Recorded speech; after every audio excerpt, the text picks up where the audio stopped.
thank you all for coming on this beautiful spring day. Let's hold that thought. And I want to begin the evening by acknowledging that we are on land which for thousands of years was stewarded by Pagano and Nipmuc people. And these days, it can seem as if there's so much disheartening environmental news. It's good to hear that we can take positive action and be better stewards of the land around us and its ecosystems. So this winter, our speaker series has focused on the needs of birds and the ecosystems that support them. The first two talks in the series focused on making birds welcome in our yards. Tonight, we'll hear how to fine-tune the choices we make when we're planting in order to support bird migration. Our speaker is Dr. Susan Smith Pagano, who's an associate professor of biology at Rochester Institute of Technology in New York State. Her research focuses on birds, in particular on how their health depends on the food they're able to find in our yards and in the stopover sites along their migratory pathways. Since arriving at RIT in 2010, she is engaged in projects that investigate one particular aspect of that food, the nutritional quality of native fruits for birds, and the potential implications of non-native plants for migratory bird health and migration success. In addition to her work at RIT, she's a fellow of the American Ornithological Society, and she's affiliated with Braddock Bay Bird Observatory, and I think we'll hear some about her activities with that group. So this evening, Dr. Pagano will speak on berries for birds, a nutritional perspective. Join me in welcoming Dr. Pagano.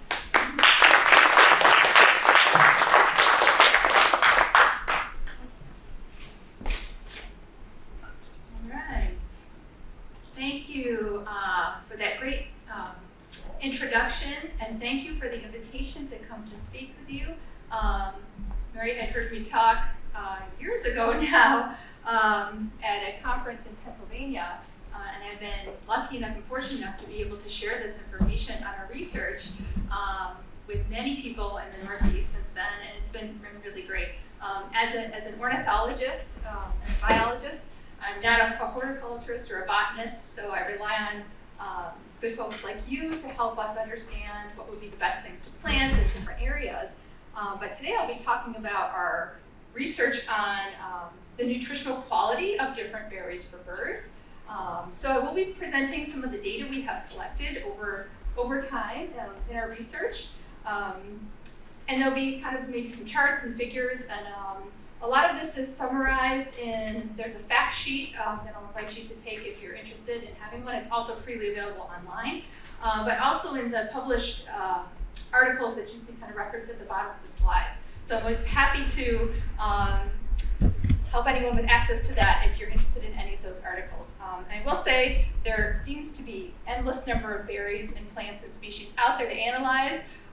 We have focused on things in the Northeast and in New England in particular, but there always seems to be new invasive or non-native plants coming into play. And so while we haven't analyzed maybe everything, I'm going to focus on maybe some things that are relevant. I'm hoping there's a lot of overlap between us in upstate or Western New York and what you find here in Massachusetts. But yes, at the end of the talk, there'll be plenty of time to ask questions about potentially other fruits. So with that,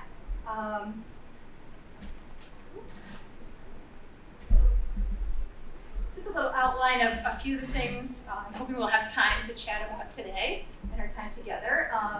I've talked a little bit about bird migration in particular and why fruits are so especially valuable to birds during this time. As you know, there's many ecological benefits of having birds around, so we can talk a little bit about that.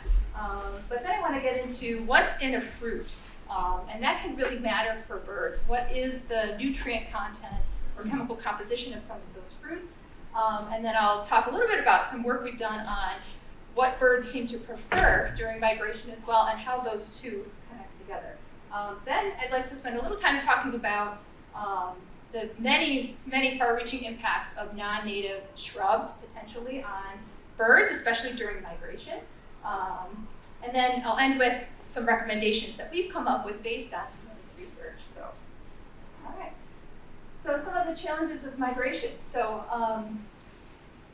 each year, right, thousands and thousands of birds make this journey, these long-distance migrations. You can see in this nice animated figure here from Cornell Ornithology. I think it's the migration route of maybe 118 different species of birds making their seasonal migrations.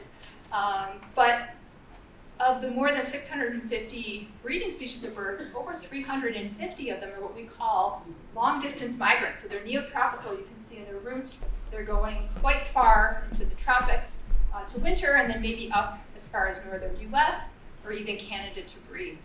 So these are really challenging, and you have to imagine a bird trying to accomplish this, right, twice a year. And they do it in a matter of a month or two time span. So the costs are maximizing energy, right? They need to have enough fuel to make these migrations. And for the most part, for songbirds, like this beautiful Swainson's thrush here, they can't store enough to make the whole journey, and so they have to stop periodically along the way to do that. So finding these hot spots with lots of fuel for them is important. They're under time constraints, so they need to get to their wintering grounds, which are their breeding grounds, in a timely fashion. So they might only have a period of days to maybe a week or so to stop and refuel or rest. And for the most part, these are places they've never been before, so they're dealing with the unknown. There could be predators, there could be adverse weather, there could be competition from other migrants for the food resources. And so that's why we consider the availability of high quality foods at these stopover sites, we'll call it, is really critical for migration success. And if you follow now the southward migration, you see a lot of birds kind of move out to the coastline. We're on what's called the Eastern Flyway, and it tends to concentrate a lot of birds during their migration, especially in the fall. Many birds that are the young of the year, they're embarking on their first migration. And so having these high quality sites is particularly important for them. So I work here. You can see, I know it's very small now in the back, but that's Lake Ontario. We're on the south shore of Lake Ontario. And I work at a place called the Braddock Bay Bird Observatories, where we have been fortunate enough to do a lot of our research. So I'll be talking about fruits we've analyzed in this area. And this is a great place to study birds. Turns out the Great Lakes are a bit of a barrier to migration. And so as birds approach the lake, very soon actually, in the next couple weeks, they'll be flying north. They tend to concentrate up on the shorelines, and they need these high quality sites in order to refuel before they complete their journey. But I've also analyzed and done a lot of work in southern New England, so I'll be speaking to some of those fruits. I've also had collaborations in Pennsylvania, even out, one example that's from out west. So hopefully there's a lot of overlap, as I mentioned, in relevance to some of these species for here in your area of Massachusetts. So that's the issue. And we know that in the fall, a lot of these birds that are otherwise insectivores during their breeding season actually switch to becoming omnivorous, or mostly even frugivorous in some cases. So the switch kind of coincides with the availability of native fall ripening fruits. And there was a kind of a keystone paper, at least for me. I did a lot of my work on Block Island, Rhode Island. Jeff Parrish did work there in the late 90s. He studied the percent of fruit in the diets of many, many species of birds migrating through. And highly omnivorous species had about a third of their diet as fruit, but the average percent fruit in the diet was actually 87%. So in the fall, these fruits are a really large component of songbirds' diets. And as I mentioned, right, birds are, of course, critical for ecosystem function. In terms of fall fruits, right, we think of seed dispersal. So many of these native fruits are sort of perfectly timed to have ripe fruits at the time when these birds are migrating through and are looking for these high quality, easy to access resources. But there are some what I call fruit dichotomies, and certainly fruits are not necessarily all the same in terms of what they're made up of. So if you look at some of the data that we'll be talking about a little later, you'll see many fruits are either kind of fall in the category of having high sugar or carbohydrate content, or they're fatty. They can differ in when they ripen. So as I mentioned, a lot of these really high fat, energy dense fruits ripen sort of at the peak time of bird migration, and that's probably a co-evolution that has evolved over a great period of time. But there are some costs to birds, right? There are some digestive limitations for certain fruits that may mean some birds don't prefer to eat them. So I have a picture of northern bayberry here. It's all over in the coastal shrublands when I worked in Rhode Island. And you would see these flocks of yellow-rumped warblers come and just devour them during migration. But really, that and tree swallows were the only species that really were actively consuming it, because that is like a little seed with wax balls on it, wax pellets on it. And most of the other birds lack the enzyme necessary to break down that wax and actually get energy from it. So it is great for certain large flocking birds. And then I have a picture here of the different seed loads of some of the different native fruits. It can vary from one large pit to several small ones. And in terms of a bird, the seed or pit is kind of considered waste, something they have to deal with and pass through their digestive tract or regurgitate before they can consume the pulp of the fruit. So those can all possibly present constraints to birds, but hopefully we'll see they can be offset by the nutritional quality that these fruits offer. So before I get into some of the data on things like energy and calories, I just want to start with a really quick measure. You can actually do it in the field if you have one of these handy digital refractometers, or sometimes they have manual refractometers as well. You can get an indication of how much sugar is in a fruit by squeezing the juice of that ripe berry on the prism of this refractometer. If anyone is a wine enthusiast or visits vineyards, you may have heard the term Brix. Brix refers to a measure of the sugar content. It actually tells the wine growers when the grape is sort of precisely ready to harvest based on its sugar content. So I think one, what they call degree of Brix, is equal to 1 gram of sucrose or sugar in 100 grams of solution.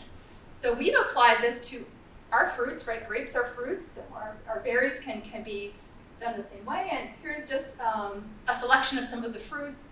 I've divided them, since some of the talk will be kind of comparing natives to non-natives. I've divided them with the native species up at the top and the non-native ones at the bottom. So you can see there's quite a variation. Some fruits being quite sugary, and this could be kind of equivalent to percent sugar. Some a little less so, but we'll see that might be related to some of the other nutrients they have. So that's just one quick measure. But what I really want to talk about is what we do in the lab. So I would say maybe about 85 to 90% of our time is spent in the lab after we go out and harvest and collect these wonderful berries and observe birds eating them. I have an amazing team of undergraduate students at the university I work at who spend a lot of time carefully dissecting out the seeds. Since the birds are really only getting nutrition from the pulp and the juice, we remove that from the seed, and so the data I present to you will be the pulp after they've spent literally hours and hours in the lab dissecting out the seeds. We freeze dry it, homogenize it, and ultimately end up with a little bit of ash at the end, which is all that's left of the berry. So just wanted to show a little bit about what goes on behind the scenes. But after all that's done, one of the main things we're interested in is seeing what the composition of macronutrients and calories is in these different fruits. So what you're seeing here is a graph of just a selection of some of the more common natives around our area in Western New York, but also Southern New England. And up at the top is in kilojoules per gram of energy, if you have a pointer. So in the nutritional, animal nutritional world, they tend to represent things in kilojoules per gram, but it could be calories per gram as well. And then in the bar graphs, you'll see how that dry mass of the pulp is divided up by the different nutrient components over here. So ash in the gray, that's a measure of the mineral or inorganic component, what's left over after we utilize all the other organics. So we kind of think of that as total mineral content. Other here in the blue could be those soluble carbohydrates like sugar, but it could be some other things like the secondary compounds or metabolites that plants produce. But typically that's like a carbohydrate content. ADF in the green is called acid detergent fiber. That is the technique we use to get cellulose and lignin. So that's the really tough indigestible portion. You have to imagine these songbirds are not herbivores, so they're not able to break down things like cellulose and lignin. We kind of think of it as a bulking component, mostly non-nutritive for birds. And then in red is the protein content, and in yellow is the fat. So I think what at least stood out to me is that the fruits that are really high in fat are also quite energy dense, right? That fat has twice as many calories in it than an equal amount of sugar. And then as you go along, some of the more carbohydrate-heavy fruits are a little bit lower on the energy density. Most fruits are pretty low in protein, so it's likely birds are actually supplementing their diets, perhaps with insects and other things. But some of these fruits are really quite caloric and energy dense. So keep that graph in mind. I'm going to flash up some of the non-natives now. All right. So this is just a few that we have analyzed that kind of co-occur with some of these natives. Maybe a trend is they're starting off with generally a lower energy density. Some are more carbohydrate rich, and very few have measurable amounts of fat. Porcelain berry, that vine, very invasive vine, was the one exception to this. But overall, I'll do a little summary for you. The average energy density of these non-natives is about 16.8 kilojoules. The average of the natives on the previous slide was 21.6 kilojoules per gram, so that's quite a difference. The fat is remarkable as well. So the average of the natives is about 21% fat, dry mass, and of these, it's just over 4%. So now I have not measured, of course, all of the non-natives and invasives out there, but it is a trend we've seen, at least with the common occurring fruiting shrubs and plants that co-occur in our area. So that definitely stood out to us. Okay, so this is a lot of bars, but what it's showing you is the percent water content of those fruits. What I just showed was dry mass, but we have to imagine in the real actual fruit, it's diluted with the water that's in the pulp and the juice. So the tan bars up here are the amount of that dry matter that was in the nutrient component, and this is the amount of water. So we can see some of the really low energy fruits are actually very high in water content as well. So something like Lonicera, honeysuckle, the non-native, I think can be 88% water, something like that, and it's already diluting a pretty low energy fruit. So that's another consideration to think about when trying to decide what might be the most energetic, calorific, or fatty fruit to plant for these birds that are migrating. So we had the idea to, let's put these two together. We know energy is important overall, and we know fat seems to be a good way, at least in native fruits, for birds to get that energy density they need to deposit and refuel at these stopover sites. So if you plot all those percent fats with their energy density, you get a nice line. And there's a lot of, here's the list, the natives are in these pink triangles with the blue outline, and the non-native fruits are down here. And so what pops out is that some of those great high energy dense fatty natives like bayberry or arrowwood are at the top, followed by our cornus. This is gray or red tanacle dogwood, Virginia creeper, red osier dogwood, and then down to some of the other natives. There's winterberry and silky dogwood. Tend to really pop out as having both of those two components that are really important for birds. Now, there clearly are some natives even that are at the bottom of this, both low energy and maybe low in fat. So there are other perhaps components of fruit to consider. that might be attractive to birds when they're refueling. But definitely, it's a strong correlation, and some of our high-quality fall-ripening natives seem to pop out at the top. So then we wondered, all right, this is good, but how much of this fruit, how many shrubs or berries would we have to be around to really support a population of birds migrating through the area? How much fruit, how many berries, right, would a bird actually have to eat simply to support itself, meet its basic energetic needs, just to keep itself going for a day? Let alone not accounting for the fact that they're trying to increase that and actually have excess calories to deposit fat. So we did a few calculations. It turns out it depends on a few things. It depends on their energy expenditure. Birds generally eat to satisfy their needs. They're very sensitive to that, and it can help drive when they eat. It depends on the weight of the bird, because it turns out our metabolism is related to our body mass. And it depends on the energy density of the food and what I'm going to call waste, meaning kind of seeds or water in the fruit. Water can be great for birds. It's certainly necessary. That could be a benefit of some of these fruits, but it's going to dilute some of the energetic components. So thinking of that, I have 3 bird examples here. This is the lovely hermit thrush. This is yellow-rumped warbler. And this is the smallest bird. This is an American redstart. And down here, I put their body mass, since we know that this depends on that. And I just have a few examples, some 3 natives here: arrowwood, Virginia creeper, and aronia. And then for comparison, I put up 3 non-natives: bittersweet, multiflora rose, and autumnal. So what I'll put on the table now is the grams of fruit, the wet fruit, that they have to eat just to meet their base energy needs.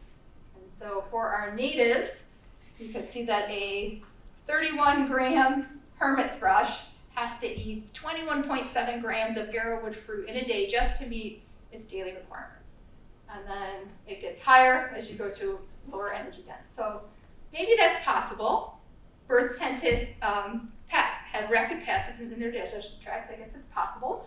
But if we look at some of the non-natives, you'll see now that same hermit thrush would have to eat 68 grams, over double its body weight. And remember, this changes with body mass. If you go over to the small American redstart, we're now talking 4 to 5 times its body mass in fruit every day, if it were relying on one of these lower energy non-natives.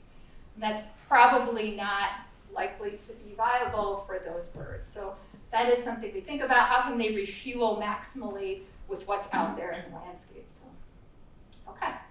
So as I mentioned, just fat, energy, protein might not be the only things. It turns out there's good research that suggests birds actually select and prefer fruits based on what they perceive as having antioxidants. So those bright anthocyanins, making those purple, maroon fruits out there, birds seem to be sensitive to that, and it can actually select fruits based on that. So we've done some measurements of antioxidant capacity. We've taken extracts of these fruits, and we've measured how many of these compounds are called phenols, phenolic compounds, and we've measured their ability to do that free radical scavenging, and that's the antioxidant capacity you're seeing here. So how many of these phenolic compounds are in the fruit does correlate with that antioxidant capacity. And I've put on, again, some natives in the same pink triangles and some non-natives. And the correlation, if we were to kind of make a line through it, is stronger for native fruits than it is for non-natives. But there is some variation. Way up at the top, what I'm going to call the superfruit overall for birds, again, is that arrowwood. Remember, that was one of the highest fat fruits we had, one of the most energy dense. Birds could maybe reasonably eat it and help its refueling, and it is also very high in the antioxidant capacity. What's going on down here, we think? Fruits that have a lot of those phenolic compounds, but they don't seem to be translating into antioxidant potential. So not all phenolics are beneficial. In fact, some can be considered toxins or deterrents. And so I know this point here is buckthorn, the invasive species around us that's really dominating some of the understories. And it seems to have a lot of those compounds, but not a lot of antioxidant potential for the birds. So I'll talk a little bit more about what's in a buckthorn fruit a little bit later. All right, so we've also done some experiments to try and get at what birds are actually going after and preferring when they're out there during migration stopover. And so we've done some of these neat fruit exclosure experiments. We essentially leave one branch unenclosed, and then we enclose the other one to prevent birds from getting at the fruit. And we hopefully have these situated so small mammals, things like that, also can't get at the fruit, because we know there's other frugivores out there. And then over time, you can compare the fruit loss from these different branch types and be able to control for things like natural abscission, which just falls off naturally due to weather, wind, temperature, things like that. So you end up with data like this. You have the enclosed ones versus the unenclosed. You can see where that's maximized difference. The birds are probably removing a lot. And we've changed it into this, what I call a fruit consumption index, just making a ratio of those two. And so the higher that is, the more the fruit is being consumed or removed. And so in this example here, those dogwoods, gray dogwood and silky dogwood, are really removed almost entirely throughout the migration period. And here's a variety of the non-natives, common buckthorn, the bush honeysuckle, and multiflora rose. And turns out that's relatively avoided. But I do have to give the caveat that this is assuming natives are available in the landscape. So if they're there, it seems like the birds will prefer them and eat them. I think the problem will be is when those natives are not there, will they have to be forced to eat some of those lower quality non-natives? So that is the question I think about a lot. And I really first started getting interested in this after moving to Western New York and in our kind of urbanized landscape around the Genesee River near the campus. It became apparent that there were a lot of understory and sort of edge and shrubland issues with things like buckthorn, multiflora rose, bittersweet, here's the Lancera, and even autumn olive and things like that. So what will be the nutritional impact if these kind of take over and outcompete some of those native plants, many of which have just much higher quality fruits? So that's one thing I've thought about quite a bit. And this is a species I've spent a little bit time thinking about. This, of course, is common buckthorn. It's a European, Eurasian invader. I think it came here in probably the late 1800s. Was originally brought for medicinal purposes and as a dye, but it rapidly spread, right, because of its use as a hedge and live fence and things like that, hedgerow and live fence. So it's now, I think, coast to coast, up into parts of Canada, and it is just such a good invader. It's tolerant of a variety of light conditions, moisture conditions. It rapidly takes over cleared or degraded habitats. And we know it really rapidly takes over the understory. So this is a mature buckthorn, and these are all the little baby saplings coming up. Even after you remove it, it can exude phytochemicals into the soil that can even leach into local water sources. And the seed bank is just really hard to remove. So the problem for birds, I think, is this, right? It makes this fleshy fruit. I showed you earlier, it's one of the highest sugar contents of the fruit, even though overall it had a pretty low energy fruit. But it turns out in the fruit, especially the unripe ones, there are types of chemicals, especially this one called emodin. And it produces really high concentrations of this in the fruit when it's unripe, but it's also present in the bark and in the leaves. So if you strip the bark of a buckthorn, you'll see kind of this yellowish color. When we extracted it in the lab, we get this yellowish solution, and we've actually measured that chemical amount of that emodin in the fruit to see if it would still be impacting our birds during migration. So I'll show you one quick graph here. It shows what we measured over a series in late August, mid-September, early October. It's really high early on, and then it seems to decrease, and only until the fruit is sort of overripe does it really get to really low levels. Problem is, this is peak migration for us. So birds potentially would eat this when the emodin concentrations are the highest. And what this chemical does, it can cause them to increase passage rate of the seeds and disperse them even more rapidly. It can also have a lot of negative physiological effects and neurological effects in a variety of vertebrates. So we consider buckthorn not a great thing to have around, and seemingly is still impacting our birds when our peak migration is going on. So you may ask, this is native somewhere, right? And what do birds do where buckthorn is native? Interestingly, where it's native in Europe and Eurasia, birds kind of know to avoid it when it's at that unripe stage and has those really high concentrations of emodin. But there are also evolved, there's a species called the yellow-vented bulbul, and they've studied the digestive passage of this bird, and it turns out it has evolved to retain the fruit longer in its gut, so it can potentially extract more nutrition from it. Whereas our birds, it's just gonna pass through really quickly. So a lot of interesting questions about that. But there's lots of other wide-ranging impacts of invasive plants on migratory birds. One thing we notice with buckthorn, and this is Lancera here, it's one of the first things to leaf out in the spring in our understory. So there has been other research that suggests birds like cardinals might choose to nest in that early because it leaves out early, but the problem is they seem to experience higher rates of nest predation. So sort of what they consider not great for their, at least for their breeding biology and their reproductive success.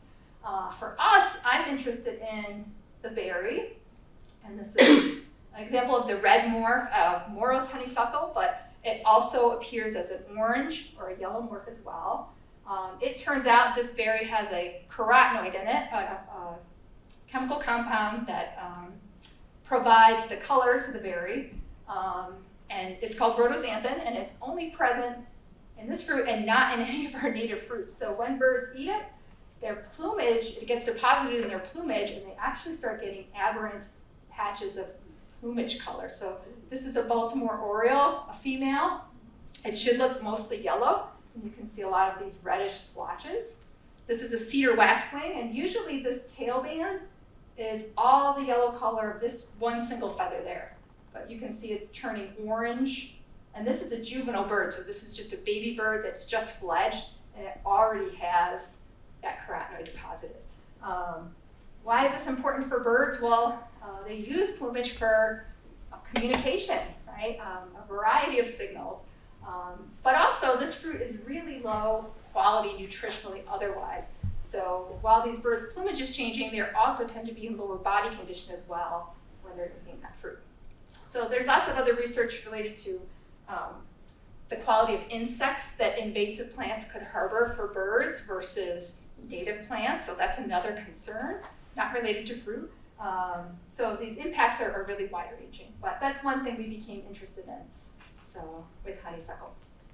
So if that's the case, some of these fruits just aren't good. Why do we see birds eating buckthorn, or why do we see birds eating honeysuckle? Why don't birds always eat what's good for them?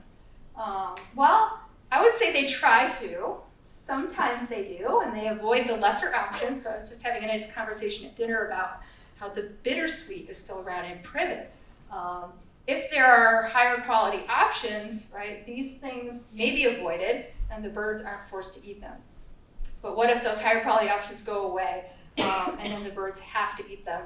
That could have some nutritional consequences. So I consider some of these non-native invasive fruit-bearing shrubs as sort of a form of a version of what's called an ecological trap. In ecology, they describe this as some component of the habitat that gives a bird a cue.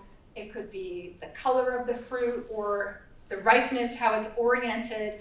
And so the bird is looking for that cue, only when it's switched out with a non-native, the reward isn't there. In this case, it could be a nutritional reward. So while the bird is still cueing in on, I want to eat this red berry or this purple berry, the nutritional content it's getting back isn't equivalent. So I think these fruits could act in that way as sort of a nutritional trap for birds, as shown here in the case of Lancera, the bush honeysuckle.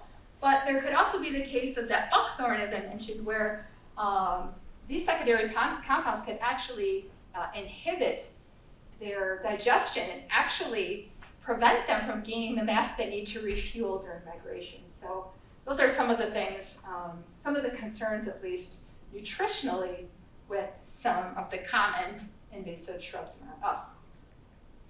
All right. So the other, I guess, issue is, are they available when birds need them during migration? And I have an example here of just a basic timeline with one of my favorite migratory frugivores. These are all thrushes, 3 species of thrushes. This is the gray-cheeked thrush, Swainson's thrush, and the hermit thrush. These two are long-distance migrants. The gray-cheeked thrush goes way up to Upper Canada, down to South America. Swainson's thrush, the same. They may be stopping in Central America, top of South America. And the hermit thrush is more of a temperate migrant. It moves through a little bit later and maybe just stops around the southern U.S. In fact, I think we've seen some of them wintering around our area in New York, as ranges, unfortunately, are also shifting as the climate changes. But I guess that's a whole other issue to overlay on the non-native groups. So they do move through at different times. These are going farther, so they tend to go through in early September. And so what's available then are a lot of those really high quality dogwoods and then arrowwood. The honeysuckle tends to not make it very far past the summer. So in a good year, we might see it into the beginning of migration, but it's not even really available for a lot of our later migrating birds, so that is another issue with having an understory dominated by it. And then a little bit later, this might be mid-September, when our Swainson's thrushes are moving through, we've got great arrowwood and gray dogwood. The buckthorn is starting to become ripe, but remember that's not an optimal time for birds to be eating it because of those issues. And then later, we tend to see maybe some gray dogwood if it's a good growing season. Riverbank grape, a lot of that around. It's native, but it's not as high quality, and it presents another issue for birds in its size. So sometimes the size of the fruit matters. It may just have a fruit that is too large for the gape or the bill size of the bird. So sometimes we see birds eating it later in the season, but then it tends to be mostly these options for our later migrating birds. And remember, this is when October, weather's getting bad. They have that extra consideration of needing to get out before things frost and freeze. So considering, I guess, when these things are ripe, in order to support migrants throughout the whole season could be important. Maybe there's a great mix of natives that could sort of be ripe at different periods and support sort of maximum variety of migratory birds. All right, so just a couple other interesting comparisons, maybe things to think about. Sometimes even in the same genus, the fruits can be really different. And sometimes color can give you a little bit of cue as to what the quality might be. So I've already presented in our viburnum sort of genus, the arrowwood as being very high in fat and energy. Viburnum opulus, European cranberry bush, or even high bush cranberry, is very different.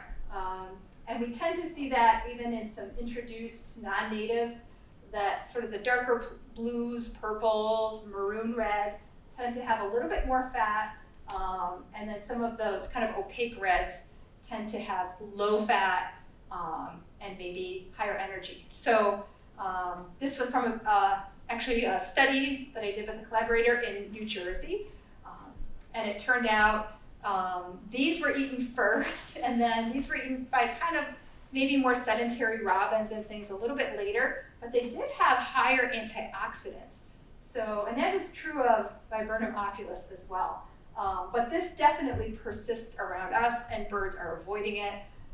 So there may be something else unpalatable in there. So we'll just have to find out what's in the fruit before we, I guess, assume that a genus is going to be good for a bird. And let's see if I can get, I might have to go over here and get the video started. So this is sort of one of my newer endeavors as I've been kind of spreading this information and talking to horticulturists they asked me, what about cultivars of natives? If you go to a garden store, you're probably not going to find the wild type of arrowwood, right? Maybe you can, that would be great.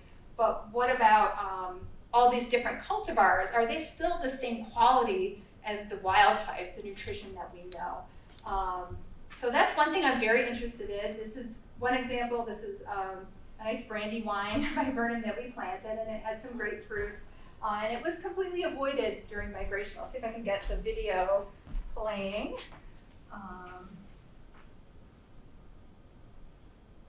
There it is.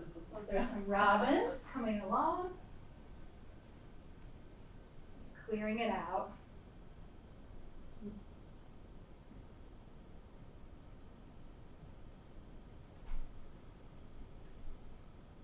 And essentially, all that fruit is gone. But this did not happen until late November, early December, so it represented an important food sort of later on to support winter birds, and I definitely think that is important as well. Robins are sort of have these migratory and sedentary populations, and so it seems like these kind of fruits are important for them later in the season. So what's in it, though, is another question that I think we still have to answer. Here's just another example. Again, we're just sort of starting to branch out in this research, and I'd love to begin cultivars of viburnum and some of the dogwoods as well. But I recently had a collaboration with someone in Montana working at a bird conservancy there, and they noticed this is snowberry, common snowberry, or now as it's known, thin-leaf snowberry.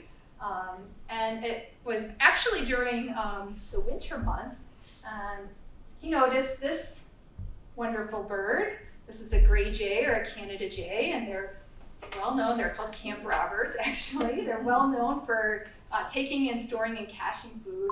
And he observed these birds taking the snowberries and sort of jamming them in the bark of pine trees.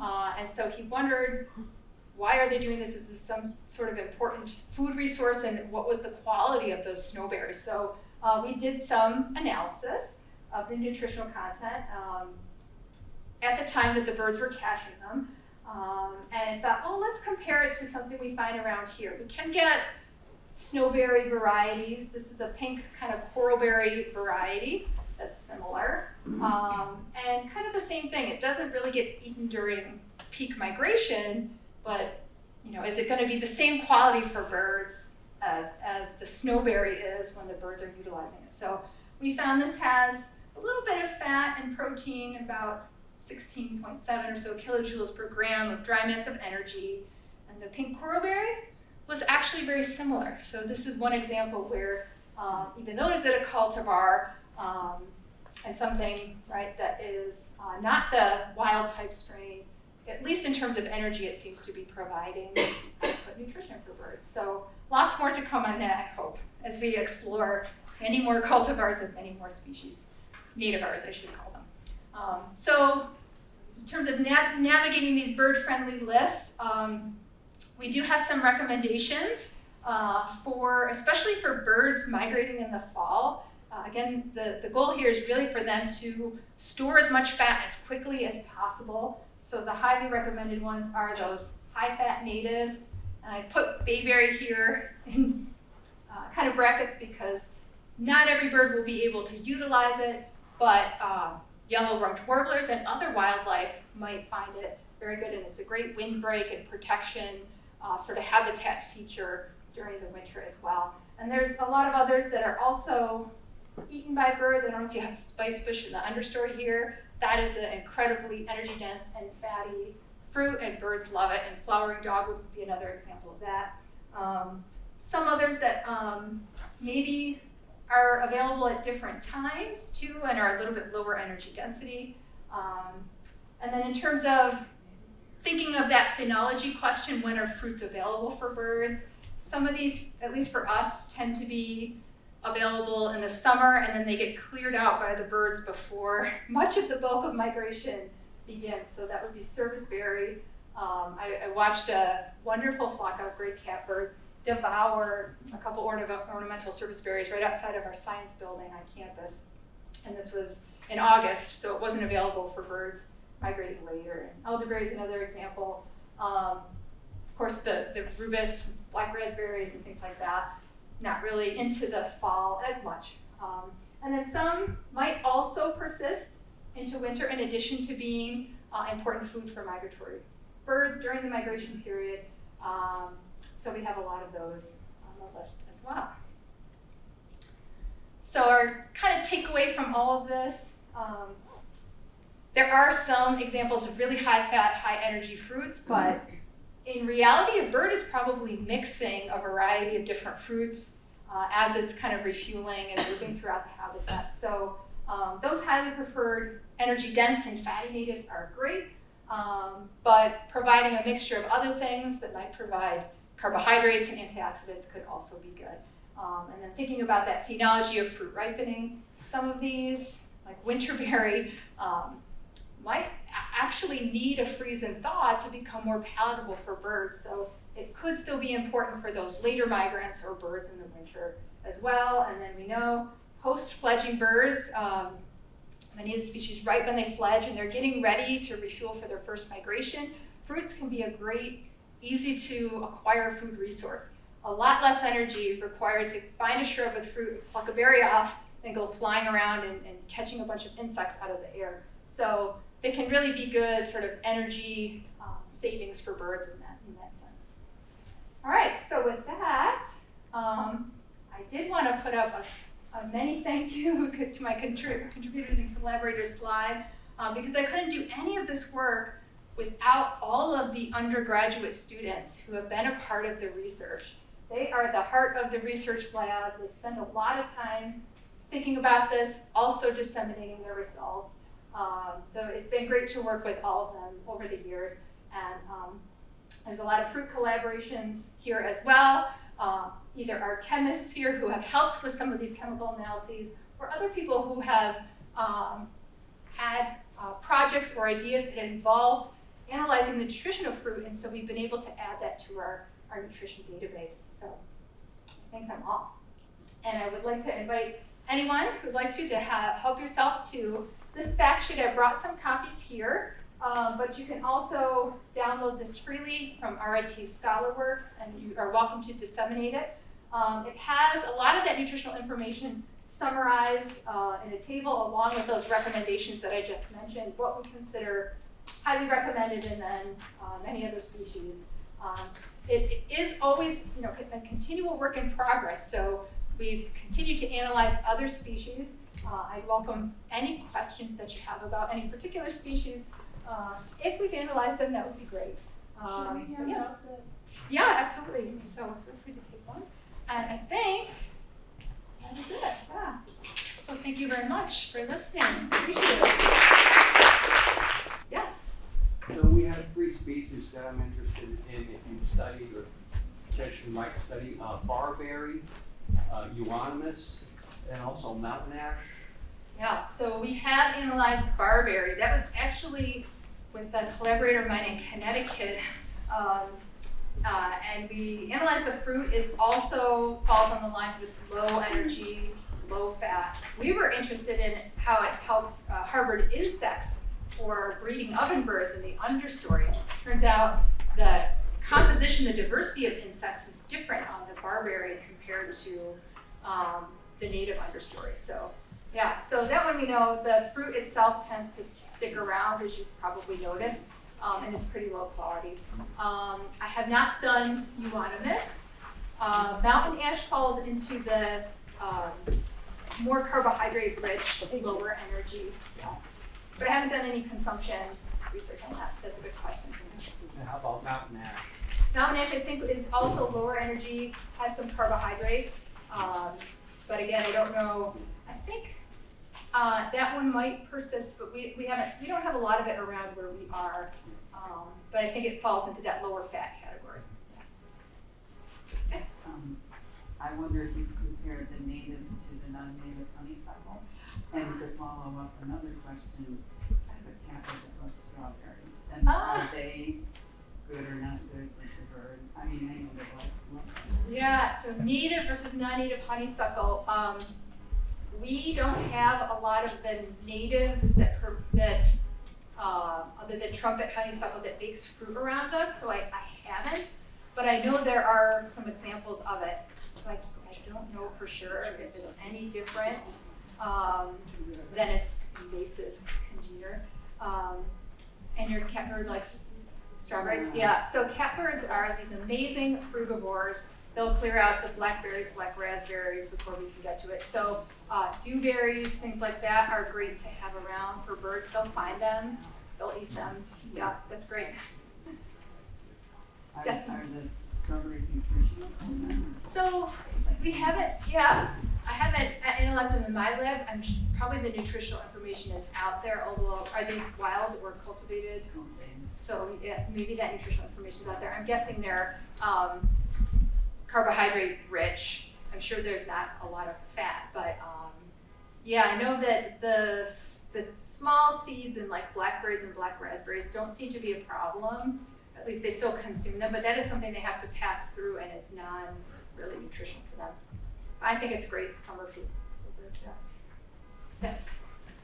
Yeah, just a more general question. When the birds are migrating through, heading where they're going, what are the cues that draw them to a particular area? Are they just saying, I'm hungry, I'm going to land where I see an open space, or are there things that they actually see? Yeah. Like what are their cues to select the habitat? Yeah, once they get there, obviously they're probably visually looking at things, but how do they from up there know what cues them? Yeah, that's a great question. Usually, so we're talking mostly about the songbirds that actually only fly at night, and so every day they set down to rest somewhere. So it may just be the limit of their flight capacity for that night and they're just resting.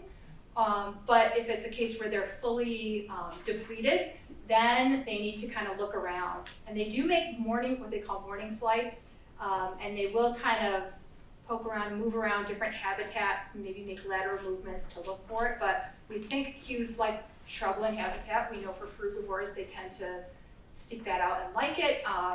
But in terms of like what patch of, fruits or whatever, things like the context, right? Is it a large display of fruits or sometimes the color of fruits? There's a lot that I think goes into their cues and preference, but I think, having one shrub, maybe they won't find it, but if they're lucky enough, they will. But having sort of this diversity in the understory might be something to look for. And in terms of like a forested area, they're looking for gaps. So we know that tree fall gaps in areas tend to get all these migrants kind of concentrating in them to stop. And that's a place where sometimes fruiting shrubs can be, or insects could be abundant. So I think those are all things. For us also, it's features like waterways and rivers and things like that too.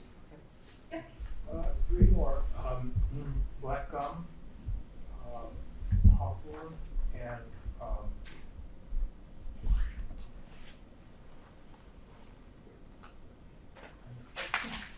so black gum I have not analyzed. Hawthorn we have done some in the winter. It never gets eaten by birds before that. It is not high in fat or energy, but it has actually more protein than an average fruit might for some reason. So it could be a good winter food resource. And imagine like probably things get concentrated in the winter too, as some of that water of the fruit, sublimates in it with freezing. So I think hawthorn at least could provide a little bit of extra protein and maybe some carbohydrates. yeah, the third one I was thinking was magnolia. Even though we don't have magnolia much, it may be capable of living. Right. I haven't done magnolia. That would be interesting. Yeah. Yes. So I was thinking at the same time of hawthorn because I had a Washington hawthorn tree for like 25 years, and the cedar waxwings would be coming in flocks in the fall. Yeah. They didn't wait. That tree was stripped. So I thought, well, the berries must be good, and a Washington hawthorn sounds like some kind of cultivar to me. Yeah, it does. But that's a great point. I had forgot there are whole studies on just cedar waxwings. They're another example of those sort of really, really frugivorous birds. And they also go after the pollen catkins in the spring as well for a protein source, which is interesting. So yeah, there are examples like that, and like with the robins, you may be helping to support really large populations of them, even if it's not, you know, a lot of other of the smaller warblers or things that aren't around them. So yeah, but that's a good example with the hawthorns and cedar waxen. One other thing from this year, and I was just looking, you know, in the fall and in the winter at the Hitchcock Garden, Hitchcock Center for the Environment, which is close to where I live, and I was asking staff members, well, how come these bright red winter berries are on the bushes all winter long and nothing eats them until all of a sudden they're stripped? Well, the staff informed me, the picture, that it's the robins. Oh wow. Robins had run out of food, and so they were eating all the winter berries even though they're poor. Yeah, that's interesting. And same would be hollies. The variety of any ilex really doesn't get eaten, at least in my experience, so much in the fall at, you know, our main stopover site. But in the winter, yeah, you get large flocks of robins. I would say crabapples are another one. They're just, a lot of them just aren't the right size for a bird other than a robin to be able to eat, and they're just so hard in the fall. But come spring, it's a great early spring food that I think it helps sustain some birds for sure.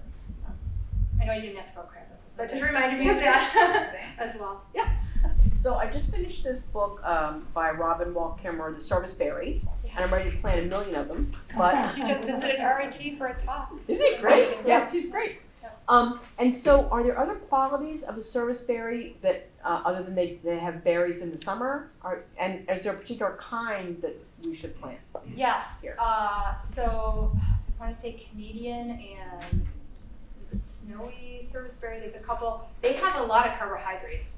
They're kind of, but they have to be like just the perfect ripeness for it. So I think when they're that ripeness, catbirds and things will come at the end of summer and just clear them out. I don't know about the difference between the different varieties of them, how much different, but they'll all be kind of lower on the energy, but they have a lot of sugar, so a lot of carbohydrates. So I think that's good. Birds are actually really good at making fat out of excess sugar, better than mammals actually. They can really synthesize lipids a lot with the excess carbs. So that's another good reason to have carbohydrate-rich fruits on it. I think serviceberry is great. May not make it to migration though. You never know. Yeah. Well, we've talked about fall migration, but there's spring migration also, right? And you mentioned a couple things that are like the Ilex verticillata, which still has the berries on it in the spring. Are they useful for birds that are going back north? Yeah, I think they can be depending on the species, like those cedar waxwings or orioles, things that come through early, and certainly robins. I mean, some of them are just more sedentary than not. So I think they will consume those for the most part. But yeah, you're right. Fruit it's mostly a fall phenomenon, right? That's when we have most of the fruit around. So we do try to think about sort of the year-round benefits of these native plants and insects, right? And the amount of invertebrates they could harbor, or even in the leaf litter, like thrushes they're on the ground, they're getting kind of those invertebrates in the leaf litter. So that's something also that I know other people are studying. There is some work to show that native plants can harbor more larvae, like Lepidoptera larvae, which is a main food resource for birds during breeding. So that's a possibility. Early spring, I think some of those things could be kind of good emergency food for birds, especially when we have these cold snaps, like we've been having more and more recently. Yes? I thought I had heard at one point, and I don't know what my source was, that the winterberry doesn't actually get sweet enough for birds to want to eat until later in the season. Is that true, or is that not what you said? I believe that to be true. It needs to, something with the freeze and thaw needs to start breaking something down. I don't know if it's the fibrous content or a chemical compound. Actually, I think it does have saponins in it. That needs to kind of break down before it's really palatable. So my understanding is they won't eat it necessarily until you get some of those freeze and thaw. Yeah. Is that true for some of the other winter berries? I think so. I think for the hollies as well, most of the ilex. Yeah. Inkberries, yeah. What about snowberries? Snowberries, I don't know why that one is not eaten until, we didn't do a chemical analysis of, but that would be really interesting. Is there some other reason why they're caching it for winter and not eating it right away? That would be a good question. There may be other higher quality foods around too. That's a possibility. Questions? In the back? These aren't necessarily bushes and so forth, but a couple of times this spring, we've had a whole large flock of robins arrive, and we have nothing anymore to give them. Is it prohibitive to give them like cut apples or something like that on the ground? Is that? Well, that's a good question. I know we commonly supplement for Orioles, Baltimore Orioles, right? So they like fruit and jelly and berries. So they may even eat dried fruit or something like that. But yeah, I think if it's something they would eat like the right size, it could be helpful, yeah. I just started feeding the birds and so forth the last few years, but I put an onion bag in my tree where my bird feeder is for the seeds, and I put the apples in it because the robins were right there in the tree, you know. I scared everybody away. They didn't like that orange in that in the netting of the onion bag at all. So I lost everybody for a few days. Oh. Yeah, our other problem is squirrels. So Yeah, how to get it to them and not just chipmunks and Yeah. squirrels. So Well, yeah, I thought platform maybe feeder that- could be good, but you still have to kind of deer-proof that Yeah. as well. Yeah. Thank you. The onion bag is good for dog hair. Ah. They, you know, Oh. take it to the nest. For A making lot of nests. the plants you're talking about, I'm sure you haven't really studied the comparison for bees and butterflies, but you know, so many people are planting for them as well. I wonder if the nutrition, it kind of correlates with what the birds like and the birds and the Yes, that's right. No, yeah, we should always be thinking about that as well. And there are probably, I can't think of it at the top of my head, examples of really specific butterfly larvae with certain plants, and birds might rely on those as well too. So I think there could be this kind of what they call trophic level effects that's worth thinking about. I can't think of any. I know we have a lot of the yellow swallowtail butterflies, and I know there's certainly plenty of native plantings that could also help summer birds and things like that. Or nectar, hummingbirds, right? So that's a whole nother question. Yeah. Your question's great because it made me think of spice bush. That's So like the you spice have bush swallowtail. spice bush Yes. on your good berries list. Yes.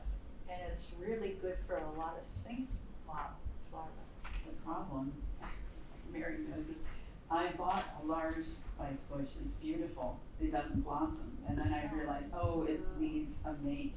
And so I went to the native plant place in Whately, and they said, well, we don't know the sex of them, we just, you know, so I just got a couple of little ones, so I'm just waiting to see if that worked.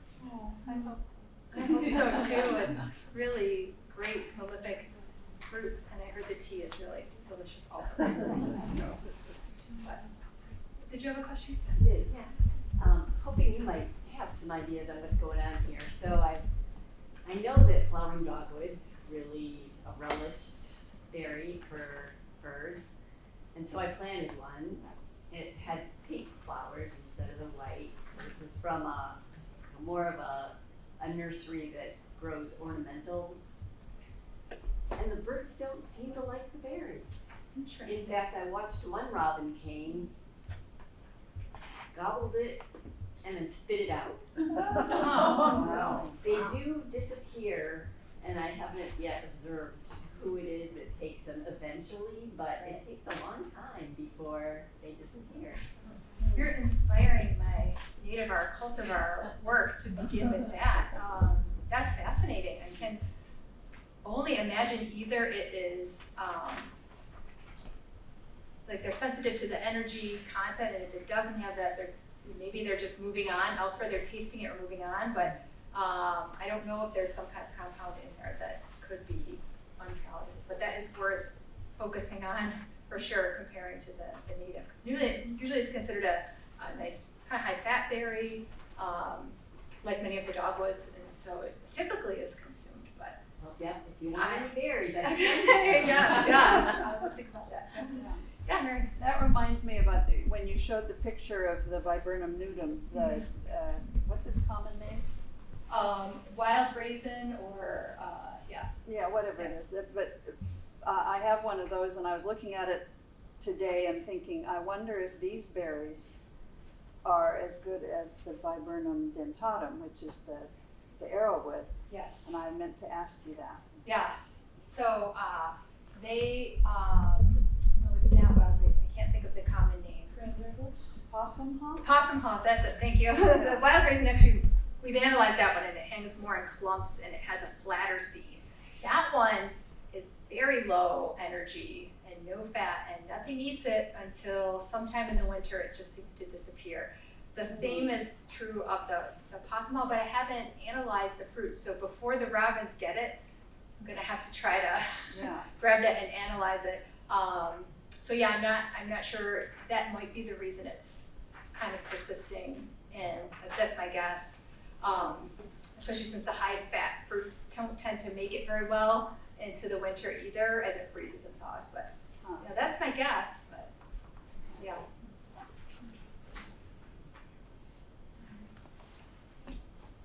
Thank you, everyone, for listening and your wonderful questions. Yes, thank you. Appreciate it.